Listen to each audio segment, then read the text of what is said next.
ಈ ಅಕ್ಕಿ ಪಾಯಸ ಮಾಡ್ಕೊಳ್ಳೋದಕ್ಕೆ ಮೊದಲಿಗೆ ಇಲ್ಲಿ ಅರ್ಧ ಲೀಟರ್ನಷ್ಟು ಗಟ್ಟಿ ಹಾಲನ್ನು ತಗೊಂಡಿದ್ದೀನಿ. ಹಾಗೆಯೇ ಇನ್ನೊಂದು ಸಣ್ಣ ಬೌಲ್ನಲ್ಲಿ 1 ಟೀ ಸ್ಪೂನಷ್ಟು ಕಸ್ಟರ್ಡ್ ಪೌಡರ್ ಹಾಕಿ, ನಾನು ತಗೊಂಡಿರೋ ಹಾಲಲ್ಲೇ 2 ಟೇಬಲ್ ಸ್ಪೂನಷ್ಟು ಹಾಲನ್ನು ಇದಕ್ಕೆ ಹಾಕಿ ಇದನ್ನು ಚೆನ್ನಾಗಿ ಮಿಕ್ಸ್ ಮಾಡ್ಕೊಳ್ತಾ ಇದ್ದೀನಿ. ಅಕಸ್ಮಾತ್ ನಿಮ್ಮ ಹತ್ರ ಕಸ್ಟರ್ಡ್ ಪೌಡರ್ ಇಲ್ಲ ಅಂದರೆ ನೀವು ಹಾಲಿನ ಪುಡಿ 2 ಟೇಬಲ್ ಸ್ಪೂನಷ್ಟು ಸೇರಿಸ್ಕೋಬಹುದು. ಇದನ್ನು ಚೆನ್ನಾಗಿ ಮಿಕ್ಸ್ ಮಾಡಿದ ಮೇಲೆ ಇವಾಗ ಇನ್ನೊಂದು ಬೌಲಲ್ಲಿ 1/4 ಕಪ್ಗಿಂತ ಸ್ವಲ್ಪನೇ ಕಮ್ಮಿ ಅಕ್ಕಿನ ನಾನಿಲ್ಲಿ ಹಾಕ್ಕೊಳ್ತಾ ಇದ್ದೀನಿ. 3 ಟೇಬಲ್ ಸ್ಪೂನಷ್ಟು ಸಾಕು. ಇದನ್ನು ಹಾಕ್ಕೊಂಡು ಇದನ್ನು ಚೆನ್ನಾಗಿ ಫಸ್ಟಿಗೆ ನಾವು ತೊಳ್ಕೊಬೇಕು. ಇಲ್ಲಿ ನಾನು ಸ್ಟೀಮ್ ಅಕ್ಕಿನ ಉಪಯೋಗ ಮಾಡಿದ್ದೀನಿ. ನೀವು ರೇಷನ್ ಅಕ್ಕಿ, ಬಾಸ್ಮತಿ ಅಕ್ಕಿ ಯಾವುದೇ ಅಕ್ಕಿನ ಕೂಡ ಇಲ್ಲಿ ಉಪಯೋಗ ಮಾಡಬಹುದು. ಇದನ್ನು ಚೆನ್ನಾಗಿ 2 ನೀರು ತೊಳ್ಕೊಬೇಕು. ನಾವು ತೊಳ್ಕೊಂಡು ಇದರದ್ದು ನೀರು ಚೇಂಜ್ ಮಾಡಿ 15 ನಿಮಿಷ ಆದರೂ ಇದನ್ನು ಚೆನ್ನಾಗಿ ನೆನೆ ಬಿಡಬೇಕು. ಈ ಥರ ಮಾಡೋದ್ರಿಂದ ನಮಗೆ ಅಕ್ಕಿ ಬೇಗ ಬೇಯುತ್ತೆ, ಹಾಗೆಯೇ ಅದು ಸಾಫ್ಟಾಗಿ ಕೂಡ ಬರುತ್ತೆ. ಇಲ್ಲಿ ನೋಡಿ, ಸ್ವಲ್ಪ ಗೋಡಂಬಿ ದ್ರಾಕ್ಷಿಗಳನ್ನು ನಾನು ತಗೊಂಡಿದ್ದೀನಿ. ನಿಮಗೆ ಬೇಕಾದಷ್ಟು ನೀವು ತಗೋಬಹುದು. 1 ಟೇಬಲ್ ಸ್ಪೂನಷ್ಟು ತುಪ್ಪ ತಗೊಂಡಿದ್ದೀನಿ. ಹಾಗೆಯೇ 5 ಟೇಬಲ್ ಸ್ಪೂನಷ್ಟು ಸಕ್ಕರೆ, 2 ಏಲಕ್ಕಿಗಳನ್ನು ತಗೊಂಡಿದ್ದೀನಿ.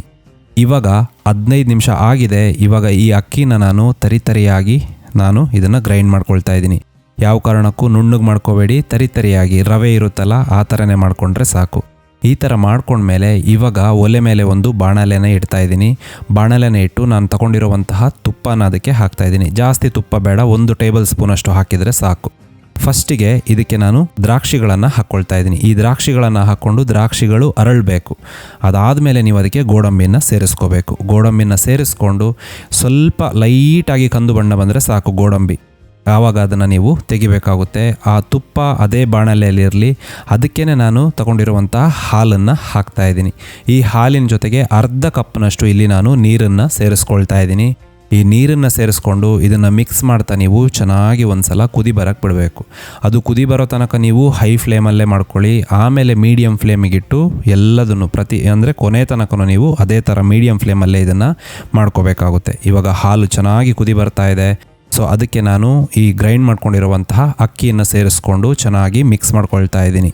ಇದು ಅಕ್ಕಿ ಆಗಿರೋದ್ರಿಂದ ನೀವು ಒಂದ್ಸಲ ಹಾಕಿದ ಕೂಡಲೇ ಅಲ್ಲಲ್ಲಿ ಗಂಟು ಕಟ್ಟಿಬಿಡುತ್ತೆ. ಅದಕ್ಕೋಸ್ಕರ ನೀವು ಅಕ್ಕಿ ಹಾಕಿದ ಕೂಡಲೇ ಒಂದ್ಸಲ ಚೆನ್ನಾಗಿ ಅದನ್ನು ಮಿಕ್ಸ್ ಮಾಡ್ಕೋಬೇಕು. ಮಿಕ್ಸ್ ಮಾಡಿಕೊಂಡು ಮುಚ್ಚಳ ಮುಚ್ಚಿ ಅಕ್ಕಿ ಬೇಯೋ ತನಕ ಅದನ್ನು ನೀವು ಮೀಡಿಯಮ್ ಅಥವಾ ಲೋ ಫ್ಲೇಮಲ್ಲಿ ಬಿಟ್ಬಿಡಬೇಕು. ಒಂದ್ಸಲ ಅದು ಅಕ್ಕಿ ಬೆಂದ ಕೂಡಲೇ ನೋಡಿ ಆ ಪಾಯಸ ಗಟ್ಟಿಯಾಗ್ತಾ ಬರ್ತಾ ಇದೆ. ಫಸ್ಟ್ ತಿಕ್ನೆಸ್ ಹೇಗಿತ್ತು, ಇವಾಗ ತಿಕ್ನೆಸ್ ಹೇಗಿದೆ ಅಂತ ನೀವು ನೋಡ್ಬೋದು. ಅದಕ್ಕೋಸ್ಕರನೇ ನಾನು ಹೇಳಿದೆ ಅರ್ಧ ಕಪ್ನಷ್ಟು ನೀರನ್ನು ಸೇರಿಸಿ. ಯಾಕಂತ ಹೇಳಿದರೆ ನಾವು ಇವಾಗ ಒಂದು ಲೋಟ ಅಕ್ಕಿನ ತಗೊಂಡ್ರೆ 2 ಲೋಟ ನೀರು ಹಾಕ್ತೀವಿ. ಅದಕ್ಕೋಸ್ಕರ 1/4 ಕಪ್ ಅಕ್ಕಿಗೆ ಅರ್ಧ ಕಪ್ನಷ್ಟು ನೀರು. ಓಕೆ, ಇವಾಗ ಏಲಕ್ಕಿನ ಪುಡಿ ಮಾಡಿ ಹಾಕ್ತಾ ಇದ್ದೀನಿ. ಸಕ್ಕರೆನ ಹಾಕ್ಕೊಳ್ತಾ ಇದ್ದೀನಿ. ಇದನ್ನು ಹಾಕ್ಕೊಂಡು ಚೆನ್ನಾಗಿ ಮಿಕ್ಸ್ ಮಾಡ್ಕೊಳ್ತಾ ಇದ್ದೀನಿ. ಅಕಸ್ಮಾತ್ ಸಕ್ಕರೆ ಬೇಡ ಅಂದರೆ ನೀವು ಇಲ್ಲಿ ಬೆಲ್ಲ ಕೂಡ ಸೇರಿಸ್ಕೋಬಹುದು. ಒಂದ್ಸಲ ಚೆನ್ನಾಗಿ ಮಿಕ್ಸ್ ಮಾಡ್ಕೊಂಡ್ಮೇಲೆ ಇವಾಗ ನೀವು ಆ ಕಸ್ಟರ್ಡ್ ಪೌಡರ್ ನೀರು ಏನು ಮಾಡ್ಕೊಂಡಿದ್ದೀರಾ ಅದನ್ನು ಸೇರಿಸ್ಕೋಬೇಕು. ಸೇರಿಸ್ಕೊಂಡು ಕೂಡಲೇ ಇಮಿಡಿಯೇಟಾಗಿ ಅದನ್ನು ನೀವು ಮಿಕ್ಸ್ ಮಾಡ್ಕೋಬೇಕು. ಅದು ಕಸ್ಟರ್ಡ್ ಪೌಡರ್ ಆಗಿರೋದ್ರಿಂದ ಅಲ್ಲಲ್ಲಿ ಗಂಟಾಗ್ಬಿಡುತ್ತೆ. ಹಾಕಿದ ಕೂಡಲೇ ನೀವು ಮಿಕ್ಸ್ ಮಾಡಿದರೆ ನೀಟಾಗಿ ಪಾಯಸ ರೆಡಿ ಆಗುತ್ತೆ. ಸೊ ಈ ಥರ ಚೆನ್ನಾಗಿ ಒಂದ್ಸಲ ಮಿಕ್ಸ್ ಮಾಡ್ಕೊಂಡಾದಮೇಲೆ ಕೊನೆಗೆ ಇದಕ್ಕೆ ನೀವು ದ್ರಾಕ್ಷಿ ಮತ್ತು ಗೋಡಂಬಿಗಳನ್ನು ಸೇರಿಸ್ಕೊಂಡು ಚೆನ್ನಾಗಿ ಮಿಕ್ಸ್ ಮಾಡಿಕೊಂಡ್ರೆ ಸೂಪರ್ ಟೇಸ್ಟಿಯಾಗಿರುವಂತಹ ಅಕ್ಕಿ ಪಾಯಸ ತುಂಬ ಈಸಿಯಾಗಿ ರೆಡಿಯಾಗುತ್ತೆ. ನೋಡಿದ್ರಲ್ಲ, ಯಾವುದೇ ಕನ್ಫ್ಯೂಷನ್ ಇಲ್ಲ. ಒಂದ್ಸಲ ಇದನ್ನು ಶುರು ಮಾಡಿದರೆ 10 ನಿಮಿಷದಲ್ಲಿ ಪ್ರೊಸೀಜರ್ ಮುಗ್ದೇ ಹೋಗುತ್ತೆ. ಹಾಗೆಯೇ ರುಚಿಕರವಾದಂತಹ ಪಾಯಸ ಕೂಡ ರೆಡಿಯಾಗುತ್ತೆ. ಇದನ್ನು ನೀವು ಬಿಸಿಯಾಗಿರೋತ್ತಿಗೆ ಸವಿಬಹುದು ಅಥವಾ ಫ್ರಿಜ್ಜಲ್ಲಿಟ್ಟು ಕೂಡ ಸವಿಬಹುದು. ನಾವಿಲ್ಲಿ ಕರೆಕ್ಟ್ ಮೆಜರ್ಮೆಂಟ್ಸಲ್ಲಿ ನೀರು ಮತ್ತು ಹಾಲು ಹಾಕಿರೋದ್ರಿಂದ ಯಾವುದೇ ಕಾರಣಕ್ಕೂ ಇದು ಜಾಸ್ತಿ ಗಟ್ಟಿಯಾಗೋದಿಲ್ಲ. ಕೊನೆ ತನಕನೂ ಅದು ಚೆನ್ನಾಗಿ ಈ ಥರ ಇವಾಗ ಏನು ಟೆಕ್ಸ್ಚರ್ ಇದೆಯೋ ಅದೇ ಟೆಕ್ಸ್ಚರಲ್ಲಿ ಇರುತ್ತೆ. ಮೊದಲಿಗೆ ಇಲ್ಲಿ ಈ ಸಿಹಿನ ಮಾಡ್ಕೊಳ್ಳೋದಕ್ಕೆ ಇಲ್ಲಿ ನಾನು 1/4 ಕಪ್ಗಿಂತ ಸ್ವಲ್ಪ ಕಮ್ಮಿ ಅಕ್ಕಿನ ತಗೊಂಡಿದ್ದೀನಿ. ಇಲ್ಲಿ ನಾನು ಬಾಸ್ಮತಿ ಅಕ್ಕಿನ ತಗೊಂಡಿದ್ದೀನಿ. ನೀವು ಯಾವುದೇ ಅಕ್ಕಿ ಬೇಕಾದರೂ ತಗೋಬಹುದು, ಬಿಳಿ ಅಕ್ಕಿ. ಸೊ ಇದನ್ನು ಇವಾಗ ಒಂದ್ಸಲ ಚೆನ್ನಾಗಿ ತೊಳಿಬೇಕು. ಚೆನ್ನಾಗಿ ತೊಳೆದು ಆಮೇಲೆ ನೀರಲ್ಲಿ ನೆನೆ ಹಾಕಬೇಕು 1 ಗಂಟೆಗಳ ಕಾಲ.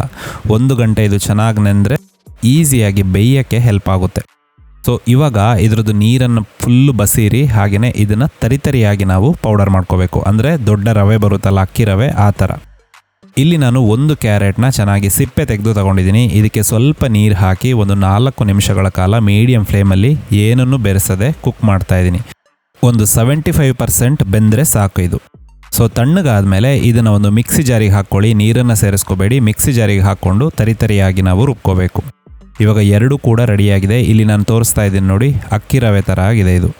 ಸೊ ಹಾಗೆಯೇ ಅದರಲ್ಲಿ ನೀರು ಜಾಸ್ತಿ ಇಲ್ಲ. ಇದರ ಜೊತೆಗೆ ಕ್ಯಾರೆಟ್ ಕೂಡ ನಾನು ತರಿಯಾಗಿಯೇ ರುಬ್ಕೊಂಡಿದ್ದೀನಿ. ಇದೆರಡೂ ರೆಡಿ ಆದಮೇಲೆ ಇವಾಗ ಒಂದು ಪ್ಯಾನಲ್ಲಿ ಒಂದು 2 ಟೇಬಲ್ ಸ್ಪೂನಷ್ಟು ತುಪ್ಪನ ಇಲ್ಲಿ ಬಿಸಿ ಮಾಡ್ಕೊಳ್ತಾ ಇದ್ದೀನಿ. ಬಿಸಿಯಾಗಿರುವಂತಹ ತುಪ್ಪಕ್ಕೆ ಗೋಡಂಬಿ ಮತ್ತು ದ್ರಾಕ್ಷಿನ ಹಾಕ್ಕೊಂಡು ಆ ದ್ರಾಕ್ಷಿ ಅರಳೋ ತನಕ ರೋಸ್ಟ್ ಮಾಡಿ ಸೈಡಿಗೆ ಎತ್ತಿಡ್ತಾ ಇದ್ದೀನಿ. ಒಂದು ಬಾಣಲಿಯಲ್ಲಿ ಆರೆಂಜ್ ನಂದಿನಿ ಪ್ಯಾಕೆಟ್ ಹಾಲನ್ನು ಇಲ್ಲಿ ಅರ್ಧ ಲೀಟ್ರಷ್ಟು ನಾನು ಹಾಕ್ಕೊಳ್ತಾ ಇದ್ದೀನಿ. ಹಾಗೆಯೇ 1 ಚಿಟಿಕೆಯಷ್ಟು ಉಪ್ಪನ್ನು ರುಚಿ ಬ್ಯಾಲೆನ್ಸ್ ಮಾಡೋಕ್ಕೆ ಹಾಕ್ತಾ ಇದ್ದೀನಿ. 2 ಏಲಕ್ಕಿಗಳನ್ನು ಪುಡಿ ಮಾಡ್ಕೊಂಡು ಇದಕ್ಕೆ ಸೇರಿಸ್ಕೊಳ್ತಾ ಇದ್ದೀನಿ. ಏಲಕ್ಕಿ ಪುಡಿ ಇದ್ದರೆ ನಿಮ್ಮ ಹತ್ರ ಒಂದು 1/4 ಚಮಚಕ್ಕಿಂತ ಸ್ವಲ್ಪ ಕಮ್ಮಿ ಇದಕ್ಕೆ ಸೇರಿಸ್ಕೊಳ್ಳಿ. ಹಾಗೆಯೇ ಹಾಲು ಬಿಸಿ ಆಗೋ ತನಕ ಬಿಟ್ಬಿಟ್ಟು ಇವಾಗ ಇದಕ್ಕೆ ನಾವು ರುಬ್ಕೊಂಡಿರುವಂತಹ ಆ ಪೌಡರ್ ಅಕ್ಕಿ ಏನಿದೆ ಅದನ್ನು ಸೇರಿಸ್ಕೋಬೇಕು. ಇದನ್ನು ಸೇರಿಸ್ಕೊಂಡು ಎಲ್ಲದನ್ನು ಕೂಡ ಚೆನ್ನಾಗಿ ಒಂದ್ಸಲ ಕಂಬೈನ್ ಮಾಡ್ಕೊಳ್ಳಿ. ತಳ ಹಿಡಿಯೋದಂಗೆ ನೋಡ್ಕೋಬೇಕು ನೀವು. ಹಾಗೆಯೇ ಮುಚ್ಚಳ ಮುಚ್ಚಿ ಆ ಅಕ್ಕಿ ಬೇಯೋ ತನಕ ಬಿಟ್ಬಿಡಬೇಕು. ಒಂದು 6ರಿಂದ 7 ನಿಮಿಷ ಮೀಡಿಯಂ ಫ್ಲೇಮಲ್ಲೇ ನಾನು ಬಿಟ್ಟಿದ್ದೆ. ಇವಾಗ ಆ ಅಕ್ಕಿ ಚೆನ್ನಾಗಿ ಬೆಂದಿದೆ, ಇಲ್ಲಿ ನೀವು ನೋಡ್ತಾ ಇದ್ದೀರಾ. ಹಾಗೆಯೇ ಆ ಹಾಲು ಕೂಡ ಸ್ವಲ್ಪ ಗಟ್ಟಿ ಆಗ್ತಾ ಬರ್ತಾ ಇದೆ. ಇದಕ್ಕಿವಾಗ ನಾನು ಒಂದು ಅರ್ಧ ಕಪ್ನಷ್ಟು ಸಕ್ಕರೆನ ಸೇರಿಸ್ಕೊಳ್ತಾ ಇದ್ದೀನಿ. ಸಕ್ಕರೆ ನಿಮಗೆ ಎಷ್ಟು ಬೇಕೋ ಅಷ್ಟು ನೀವು ಅಡ್ಜಸ್ಟ್ ಮಾಡ್ಕೋಬಹುದು. ಇದು ಮೀಡಿಯಂ ಸ್ವೀಟ್ ಇರೋ ಥರ ನಾನು ಮಾಡ್ಕೊಳ್ತಾ ಇದ್ದೀನಿ. ಸಕ್ಕರೆ ಇವಾಗ ಚೆನ್ನಾಗಿ ಕರಗಿದ ಮೇಲೆ ನಾವು ರುಬ್ಕೊಂಡಿರುವಂತಹ ಕ್ಯಾರೆಟ್ ಏನಿದೆ ಆ ಕ್ಯಾರೆಟ್ನ ಹಾಕ್ಕೋಬೇಕು. ನಾನು ಮೊದಲೇ ಹೇಳಿದೆ, ಕ್ಯಾರೆಟ್ ಯಾವ ಕಾರಣಕ್ಕೂ ನೀವು ಪೂರ್ತಿಯಾಗಿ ಪೇಸ್ಟ್ ಮಾಡ್ಕೋಬೇಡಿ. ಸ್ವಲ್ಪ ಸ್ವಲ್ಪ ತರಿಯಾಗಿದ್ದರೆ ತುಂಬ ಚೆನ್ನಾಗಿರುತ್ತೆ ಈ ಪಾಯಸ ಅಥವಾ ಪಿರ್ನಿ. ಹಾಗೆಯೇ ಇಲ್ಲಿ 1 ಟೇಬಲ್ ಸ್ಪೂನಷ್ಟು ನಾನು ಇದಕ್ಕೆ ಮಿಲ್ಕ್ ಪೌಡರ್ನ ಹಾಕ್ಕೊಳ್ತಾ ಇದ್ದೀನಿ. ಮಿಲ್ಕ್ ಪೌಡರ್ ಯಾಕಂದರೆ ಸ್ವಲ್ಪ ಆ ಟೆಕ್ಸ್ಚರ್ ಚೆನ್ನಾಗಿ ಬರಲಿ ಅಂತ ಹಾಕಿರುವಂಥದ್ದು. ಬೇಕು ಅಂದರೆ ಹಾಕ್ಬೋದು, ಇಲ್ಲ ಅಂದರೆ ನೀವು ಸ್ಕಿಪ್ ಮಾಡಬಹುದು. ಹಾಗೆಯೇ ನಾವು ಕ್ಯಾರೆಟ್ ಹಾಕಿದ ಮೇಲೆ ಅದರದ್ದು ಕಲರ್ ಕೂಡ ಸ್ವಲ್ಪ ಲೈಟ್ ಆರೆಂಜ್ ಆಗಿ ಬಂತು. ಹಾಗಾಗಿ ಸ್ಯಾಫ್ರಾನ್ ಬೇಕು ಅಂತಿಲ್ಲ ಅಥವಾ ಆರೆಂಜ್ ಫುಡ್ ಕಲರ್ ಕೂಡ ಇದಕ್ಕೆ ಬೇಕು ಅಂತಿಲ್ಲ. ಎಲ್ಲದನ್ನು ಕೂಡ ಚೆನ್ನಾಗಿ ಕಂಬೈನ್ ಮಾಡಿ ಒಂದು 3-4 ನಿಮಿಷ ನಾನು ಬೇಯಿಸಿದೆ. ಅದರದ್ದು ಥಿಕ್ನೆಸ್ ಸ್ವಲ್ಪ ಇನ್ನೂ ಜಾಸ್ತಿ ಆಗುವಾಗ ನಾವು ಫ್ರೈ ಮಾಡಿಟ್ಟಿರುವಂತಹ ಆ ಡ್ರೈ ಫ್ರೂಟ್ಸ್ ಏನಿದೆ ಅದನ್ನು ಆ ತುಪ್ಪದ ಜೊತೆ ಇದಕ್ಕೆ ಸೇರಿಸಿದೆ. ಇವಾಗ ಸೂಪರ್ಬ್ ಆದಂತಹ ಪಿರ್ನಿ ಇವಾಗ ರೆಡಿಯಾಗಿದೆ. ಅದನ್ನು ನಾನು ಸರ್ವ್ ಮಾಡ್ತಾ ಇದ್ದೀನಿ. ಅದರದ್ದು ಥಿಕ್ನೆಸ್ ಎಷ್ಟು ಚೆನ್ನಾಗಿ ಬಂದಿದೆ ಅಂಥೇಳಿ ನೀವು ಇಲ್ಲಿ ನೋಡ್ಬೋದು. ಇದನ್ನು ಬಿಸಿಯಾಗಿ ಕೂಡ ನೀವು ಸರ್ವ್ ಮಾಡ್ಬೋದು ಅಥವಾ ಫ್ರಿಜ್ಜಲ್ಲಿಟ್ಟರೆ ಇನ್ನೂ ಸ್ವಲ್ಪ ಗಟ್ಟಿಯಾಗುತ್ತೆ. ಹಾಗೆಯೇ ತಣ್ಣಗಾಗುವಾಗ ಇನ್ನೂ ಸ್ವಲ್ಪ ಗಟ್ಟಿಯಾಗುತ್ತೆ. ನಮಗೆ ಬೇಕಾದಂತಹ ಪರ್ಫೆಕ್ಟ್ ಟೆಕ್ಸ್ಚರ್ ಸಿಗುತ್ತೆ. ಅದು ಅಲ್ಲದೆ ಸೂಪರ್ಬ್ ಆದಂತಹ ಟೇಸ್ಟ್ ಕೂಡ ಇರುತ್ತೆ. ಈ ಗೋಧಿ ಪಾಯಸ ಮಾಡ್ಕೊಳ್ಳೋದಕ್ಕೆ ಫಸ್ಟಿಗೆ ನೋಡಿ ಸುಮಾರು ಅರ್ಧ ಭಾಗದಷ್ಟು ತೆಂಗಿನ ತುರಿನ ಇಲ್ಲಿ ನಾನು ತೊಗೊಂಡಿದ್ದೀನಿ. ಇದನ್ನು ಒಂದು ಮಿಕ್ಸಿ ಜಾರಿಗೆ ಹಾಕಿ ಇದಕ್ಕೆ 3 ಏಲಕ್ಕಿಗಳನ್ನು ಹಾಕ್ಕೊಳ್ತಾ ಇದ್ದೀನಿ. ಇದಕ್ಕೆ ಅರ್ಧ ಲೋಟದಷ್ಟು ನೀರನ್ನು ಹಾಕಿ 2 ಥರ ಹಾಲನ್ನು ತೆಕ್ಕೊಂಡಿದ್ದೀನಿ. ನಾನು ಗಟ್ಟಿ ಹಾಲು ತೆಗೆದಿದ್ದೀನಿ, ಹಾಗೆಯೇ ನೀರಾಗಿ ಒಂದು ಅರ್ಧ ಕಪ್ಪಿಂದ 3/4 ಕಪ್ನಷ್ಟು ಹಾಲನ್ನು ತೆಗೆದಿದ್ದೀನಿ.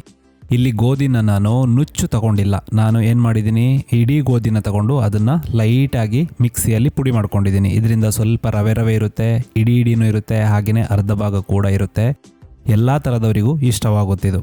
ಸೊ ಇದನ್ನು ಒಂದು ಕುಕ್ಕರಿಗೆ ಹಾಕ್ಕೊಂಡು ಇದಕ್ಕೆ ಇವಾಗ ಆ ನೀರು ಮಾಡಿರುವಂತಹ ಹಾಲೇನಿದೆ ಅದನ್ನು ಹಾಕ್ಕೋಬೇಕು. ಇದನ್ನು ಹಾಕ್ಕೊಂಡು ಇದಕ್ಕೆ 3 ಕಪ್ನಷ್ಟು ನೀರನ್ನು ನಾನು ಸೇರಿಸ್ಕೊಳ್ತಾ ಇದ್ದೀನಿ. ಇಲ್ಲಿ 250 ಗ್ರಾಮ್ ಗೋಧಿಗೆ ನಾನು 3 ಕಪ್ನಷ್ಟು ನೀರು, 3/4ರಿಂದ 1 ಕಪ್ನಷ್ಟು ಹಾಲು ಇದನ್ನು ಹಾಕ್ಕೊಂಡು ಇದನ್ನು ಇವಾಗ ಒಂದು 5ರಿಂದ 6 ವಿಷಲ್ ನಾವು ಮೀಡಿಯಂ ಫ್ಲೇಮಲ್ಲಿ ಕೂಗಿಸ್ಕೋಬೇಕಾಗುತ್ತೆ. ಇವಾಗ ಒಂದು ಬಾಣಲೆಗೆ ಒಂದು 2ರಿಂದ 3 ಟೇಬಲ್ ಸ್ಪೂನಷ್ಟು ತುಪ್ಪನ ಹಾಕಿ ಇದಕ್ಕೆ ನಾನು ಸ್ವಲ್ಪ ಗೋಡಂಬಿ ಮತ್ತು ಸ್ವಲ್ಪ ದ್ರಾಕ್ಷಿಗಳನ್ನು ಹಾಕ್ಕೊಳ್ತಾ ಇದ್ದೀನಿ. ನಿಮಗೆ ಎಷ್ಟು ತಿನ್ನಕ್ಕೆ ಬೇಕೋ ಅಷ್ಟು ನೀವು ಹಾಕ್ಕೋಬಹುದು, ಹಾಕಿದಷ್ಟು ರುಚಿ ಜಾಸ್ತಿ ಇದು. ಸೊ ಇದನ್ನು ಸ್ವಲ್ಪ ರೋಸ್ಟ್ ಮಾಡಿಕೊಂಡು ಇದನ್ನು ತೆಗಿತಾ ಇದ್ದೀನಿ. ಇವಾಗ ಅದೇ ತುಪ್ಪಕ್ಕೆ 200 ಗ್ರಾಮ್ನಷ್ಟು ಬೆಲ್ಲನ ಹಾಕ್ತಾ ಇದ್ದೀನಿ. 3/4 ಕಪ್ನಷ್ಟು ಆಗ್ಬೋದು. 200 ಗ್ರಾಮ್ ಬೆಲ್ಲಕ್ಕೆ ಅರ್ಧ ಕಪ್ನಷ್ಟು ನೀರನ್ನು ಸೇರಿಸ್ಕೋಬೇಕು. ನಾನು ಹೇಳಿರೋ ಪ್ರಮಾಣದಲ್ಲೇ ಸೇರಿಸಿದರೆ ನಿಮಗೆ ನೆಕ್ಸ್ಟ್ ಫೈನಲ್ ಆಗಿ ಆ ಪಾಯಸದ ಟೆಕ್ಸ್ಚರ್ ಏನಿದೆ ಅದು ಕರೆಕ್ಟಾಗಿ ನಾನೇನು ತೋರಿಸಿದ್ದೀನಿ ಅದೇ ಥರ ಬರುತ್ತೆ. ಸೊ ಇದನ್ನು ಇವಾಗ ಕುದಿಯಕ್ಕೆ ಬಿಟ್ಟು ಇದಕ್ಕೆ 2ರಿಂದ 3 ಚಿಟಿಕೆಯಷ್ಟು ಮಾತ್ರ ಉಪ್ಪನ್ನು ಹಾಕ್ಕೋಬೇಕು. ಜಾಸ್ತಿನೂ ಮಾಡ್ಕೋಬೇಡಿ, ಕಮ್ಮಿನೂ ಮಾಡ್ಕೋಬೇಡಿ. ಹಾಗೆಯೇ ಇಲ್ಲಿ ನೋಡಿ ನಾನು ಗೋಧಿನ ಇವಾಗ ಸುಮಾರು 5ರಿಂದ 6 ವಿಷಲ್ ಕೂಗಿಸಿದ್ದೆ ಇದನ್ನು. ಇವಾಗ ಇದು ಚೆನ್ನಾಗಿ ನನಗೆ ಬೇಕಾಗಿರುವಂತಹ ಟೆಕ್ಸ್ಚರಲ್ಲೇ ಇದೆ. ತುಂಬ ಗಟ್ಟಿನೂ ಇಲ್ಲ, ಹಾಗೆಯೇ ತುಂಬ ತೆಳು ಕೂಡ ಇಲ್ಲ. ಇದೇ ಥರ ಮಾಡಿಕೊಂಡ್ರೆ ಪಾಯಸ ಕೂಡ ನಿಮಗೆ ಒಳ್ಳೆ ಟೆಕ್ಸ್ಚರಲ್ಲೇ ಬರುತ್ತೆ. ಇವಾಗ ನೋಡಿ ಇಲ್ಲಿ ನಾನು ಬೆಲ್ಲದ್ದು ನೀರು ಏನಿಟ್ಟಿದ್ದೀನಿ ಅದು ಸ್ವಲ್ಪ ಒಂದು 3ರಿಂದ 4 ನಿಮಿಷ ಬಿಸಿಯಾಗಿದೆ. ಇವಾಗ ಇದಕ್ಕೆ ನಾನು ಬೇಯಿಸ್ಕೊಂಡಿರುವಂತಹ ಗೋಧಿನ ಇದಕ್ಕೆ ನಾನು ಹಾಕ್ಕೊಳ್ತಾ ಇದ್ದೀನಿ. ಇದನ್ನು ನೀವು ಎಲ್ಲ ಹಾಕ್ಕೊಂಡು ಇದಕ್ಕೆ ನೀರನ್ನು ಇನ್ಮೇಲೆ ಸೇರ್ಸೋಕ್ಕಿಲ್ಲ. ನೀರು ಮೊದಲೇ ನೀವು ಏನಾದರೂ ಸೇರ್ಸೋಕ್ಕಿದ್ರೆ ನೀವು ಇದಕ್ಕೇ ಸೇರಿಸ್ಕೋಬೇಕು ಗೋಧಿ ಬೇಯಿಸೋತ್ತಿಗೆ, ಆವಾಗನೇ ಆ ರುಚಿ ಚೆನ್ನಾಗಿರೋದು. ಇದನ್ನು ಹಾಕ್ಕೊಂಡ್ಮೇಲೆ ಒಂದು ಸಲ ಚೆನ್ನಾಗಿ ಮಿಕ್ಸ್ ಮಾಡಿ ಆ ತುಪ್ಪದ ಜೊತೆ ಹಾಗೆಯೇ ಆ ಪಾಕದ ಜೊತೆ ಅದು ಚೆನ್ನಾಗಿ ಬೆರಿಬೇಕು. ಹಾಗೆಯೇ ಫ್ಲೇಮ್ನ ನೀವು ಮೀಡಿಯಮ್ ಇಟ್ಟಿರಬೇಕು. ಮಧ್ಯಮ ಉರಿಯಲ್ಲಿ ಇದನ್ನು ಮಾಡಿಕೊಂಡಷ್ಟು ಈ ಪಾಯಸದ ರುಚಿ ತುಂಬಾ ಹೆಚ್ಚಾಗುತ್ತೆ. ಒಂದ್ಸಲ ನೀವು ಟ್ರೈ ಮಾಡಿ ನೋಡಿ. ಇವಾಗ ಅದರದ್ದು ಟೆಕ್ಸ್ಚರ್ ನೀವು ನೋಡ್ಬೋದು. ನೋಡಿ, ಇಷ್ಟು ದಪ್ಪನಾಗಿ ಸಿಕ್ಕಿದೆ. ಇವಾಗ ನಾವು ಮಾಡ್ಕೊಂಡಿರುವಂತಹ ಗಟ್ಟಿ ಹಾಲು ಆಲ್ರೆಡಿ ಪೆಂಡಿಂಗ್ ಇದೆ. ಸೊ ಇವಾಗ ನಾನು ಇದನ್ನು ಸೇರಿಸ್ಕೊಳ್ತಾ ಇದ್ದೀನಿ. ಈ ಹಾಲನ್ನು ಸೇರಿಸ್ಕೊಂಡ್ಮೇಲೆ ಸಣ್ಣ ಉರಿಯಲ್ಲಿಟ್ಟು ಇದನ್ನು ನೀವು ಚೆನ್ನಾಗಿ ಮಿಕ್ಸ್ ಮಾಡ್ಕೋಬೇಕು. ಆ ಹಾಲನ್ನು ಹಾಕಿದ ಕೂಡಲೇ ಸ್ವಲ್ಪ ಹೊತ್ತಲ್ಲೇ ಹಾಲು ಆ ಪಾಯಸದ ಜೊತೆ ಸೇರಿ ಆ ಪಾಯಸ ಲೈಟಾಗಿ ಟೆಕ್ಸ್ಚರ್ ಕೂಡ ಚೇಂಜ್ ಆಗ್ತಾ ಬರುತ್ತೆ. ಅಂದರೆ ಇನ್ನೂ ಸ್ವಲ್ಪ ಗಟ್ಟಿಯಾಗ್ತಾ ಬರುತ್ತೆ. ಹಾಗೆಯೇ ಕಲರ್ ಕೂಡ ನೀವು ನೋಡಬಹುದು. ಅದ್ಭುತವಾದಂತಹ ಪಾಯಸದ ಕಲರ್ ಇವಾಗ ನಮಗೆ ಬಂದಿದೆ ಇದಕ್ಕೆ. ಸೊ ಕೊನೆಗೆ ಇದಕ್ಕೆ ನಾವು ಫ್ರೈ ಮಾಡ್ಕೊಂಡಿರುವಂತಹ ಗೋಡಂಬಿ ಮತ್ತು ದ್ರಾಕ್ಷಿ ಏನಿದೆ ಅದನ್ನು ಸೇರಿಸ್ಕೊಂಡು ಒಂದು ಸಲ ಮಿಕ್ಸ್ ಮಾಡಿದರೆ ತುಂಬ ರುಚಿಕರವಾದಂತಹ ಹಾಗೆಯೇ ಆರೋಗ್ಯಕರವಾದಂತಹ ಗೋಧಿ ಪಾಯಸ ನಮಗೆ ರೆಡಿಯಾಗುತ್ತೆ. ನೀವು ನುಚ್ಚಲ್ಲಿ ಕೂಡ ಮಾಡಿ ನೋಡಿ. ಹಾಗೆಯೇ ನಾನು ಹೇಳಿರೋ ಥರ ಇಡೀ ಗೋಧಿ ತಂದು ಅದನ್ನು ಮಿಕ್ಸಿಯಲ್ಲಿ ಲೈಟಾಗಿ ರುಬ್ಕೊಂಡು ಮಾಡಿ ನೋಡಿ. ಯಾವುದು ತುಂಬ ಚೆನ್ನಾಗಾಗುತ್ತೆ ತಿನ್ನೋಕ್ಕೆ ಅಂಥೇಳಿ ನಿಮಗೇ ಗೊತ್ತಾಗುತ್ತೆ. ಯಾಕಂದರೆ ಕೆಲವರು ಮನೆಯಲ್ಲಿ ಇಡೀ ಗೋಧಿನ ಇಷ್ಟಪಡೋರು ಇರ್ತಾರೆ, ಕೆಲವರು ರವೆ ಥರ ಮಾಡಿದರೆ ತಿನ್ನೋರು ಇರ್ತಾರೆ. ಎಲ್ಲರಿಗೂ ಆಗುವಂತಹ ಪಾಯಸ ಇದು. ಸೊ ಈ ರೆಸಿಪಿನ ಈ ಹಬ್ಬಕ್ಕೆ ಖಂಡಿತವಾಗ್ಲೂ ಟ್ರೈ ಮಾಡಿ. ಇದು ನಿಮಗೆ ಪಕ್ಕಾ ಇಷ್ಟ ಆಗುತ್ತೆ.